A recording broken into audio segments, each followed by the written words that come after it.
Some of these rides lose 50K before you even enjoy them, and one, people are already avoiding it. Watch this before you make a costly mistake. Jaguar I-Pace starts around $72,000 plus and drops about $51,980. That's over 70% gone. Under the hood, or technically under the floor, you've got a 90 kilowatt hour battery with dual motors, all-wheel drive. On paper, it sounds solid, but here's the problem. The DC fast charging peaks around the 100 kilowatts, which today is slow. Competitors are pushing way beyond that. So in real life, longer stops, more waiting. Then come the battery-related recalls, which hit trust hard. EV buyers care about battery health more than anything. And Jaguar is already moving toward a new EV architecture. So now, this car isn't just aging, it's being replaced at a platform level. That's why buyers don't see long-term value and resale drops fast. Fisker Ocean. Price ranges $38,000 to $70,000, losing up to $49,000 in a year. It uses a battery setup sourced from suppliers like CATL with decent specs on paper. But the issue isn't the hardware, it's the execution. Software bugs, system glitches, features not working as expected. That's a huge problem in modern EVs where everything is digital. Then comes the bigger risk. Company instability. If production slows or stops, part supply becomes uncertain. That directly affects long-term ownership. Buyers don't want a car that might not have support. So even if the specs look fine, the risk factor kills demand, and resale follows.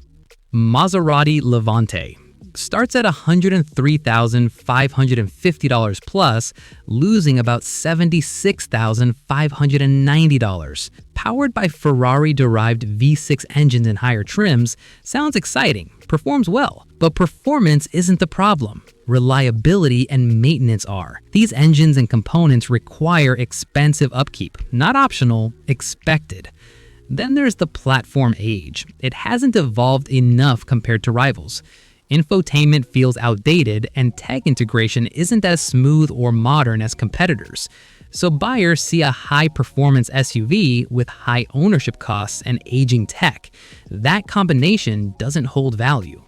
Infiniti QX80 starts around $82,450 plus, losing about $53,500 in a year. It runs a 5.6-liter naturally aspirated V8. Big engine, strong power, but here's the issue. It's old school. No turbo efficiency, no hybrid assist, so fuel economy suffers badly. The platform itself hasn't changed much over the years. That means older chassis dynamics, less refined ride compared to newer rivals. Inside, tech upgrades haven't kept pace either. So while it's reliable in some ways, it doesn't feel modern. And in today's market, not modern equals lower demand equals faster depreciation. Genesis GV60 starts around $52,000, losing about $22,360 in a year. Built on Hyundai's eGMP platform, same as some very strong EVs. It supports fast charging up to 235 kilowatts, which is actually impressive. So where's the problem? Positioning. Technically, it's strong, but buyers in this price range lean toward brands with stronger premium identity. Then there's design. Unique, bold, but not universally accepted. So even though the hardware is competitive, perception holds it back. And in resale, perception matters just as much as performance. And here's what most people miss. The next ones aren't even weak technically, but they're still losing value for reasons you wouldn't expect. 7. Audi Q8 e-tron. Starts around $74,400 plus and drops about $43,890. Underneath, it runs a dual-motor AWD setup with a roughly 114 kilowatt-hour battery. Solid specs, smooth drive, well-built. Charging peaks around 170 kilowatts, which is decent but not class-leading anymore. But here's the real issue. It's not the hardware. Audi dealers are pushing heavy incentives and discounts on new units. That resets the market instantly. Because now used buyers compare prices and think, why go used when new isn't that far off? So even though the engineering is solid, pricing strategy destroys resale. It's not failing mechanically, it's getting undercut. 8. Toyota BZ4X. Starts at about $43,000 plus, losing around $24,080. Built on Toyota's eTNGA platform with a 71.4 kilowatt-hour battery and available AWD. On paper, it sounds competitive, but charging speeds cap around 100 to 150 kilowatts depending on variant, and in real-world use, it often feels slower.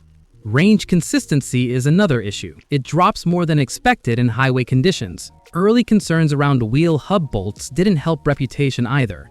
So now, buyers see it as safe, but not impressive. And when competitors offer better range plus faster charging, this one falls behind. That's how it loses over half its value.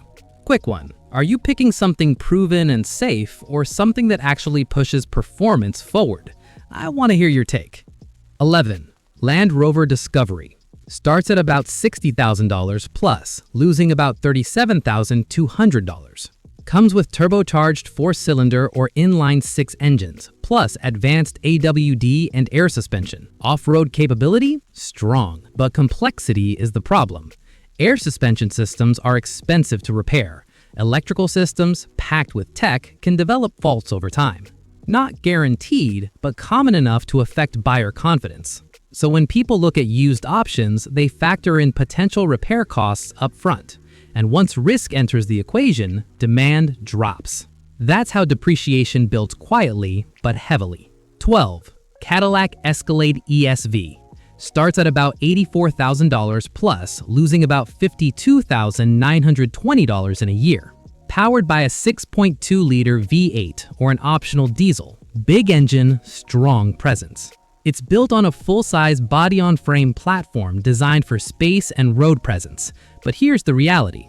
Weight is high, fuel consumption is high, ownership costs stay high. And when something starts expensive, even normal depreciation turns into huge dollar losses. So while demand exists, the buyer pool shrinks over time because not everyone wants to maintain something this big and costly. That's why value drops in big numbers. Some vehicles win you over emotionally, but hit you financially later. Subscribe, because the next mistake you avoid might save you more than you think.